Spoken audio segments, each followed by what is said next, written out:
Afternoon everyone. তো এখন আমি ভাত টাত খেয়ে উঠলাম। সকালবেলা যেহেতু ভোরবেলা উঠে কাজ করি না, সকালবেলা একটু ঘুমিয়ে নিই, নাহলে আমার ঘুমটা ঠিক পোষে না। যেহেতু রাতে ঘুমাতে ঘুমাতে প্রায় 12টা বাজে, তারপর আবার 4টেতে উঠি, ওই টাইমটায় ঘুমটা একদমই হয় না। তো যাই হোক, ঘুম থেকে উঠে খাওয়া দাওয়া কমপ্লিট করেছি। এখন চলে এসেছি ফ্রিজের কাছে, যেটা আমার প্রতিদিনের কাজ। আজকে কোনো ঠান্ডা জিনিস না, আজকে এমন একটা জিনিস আমি খাবো এখন ভাত খেয়ে উঠে, সেটাই তোমাদের সাথে শেয়ার করব।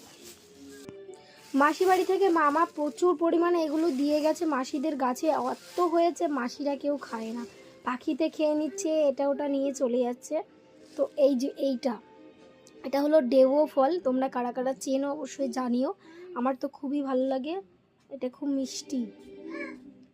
মা, এটা তো কেমন নষ্ট হয়ে গেছে মনে হচ্ছে, প্লাস্টিকের মধ্যে রেখে দিয়েছিলাম বলে সেই জন্য। এটা এখন খাওয়া হবে, অনেকগুলো দিয়ে গেছে।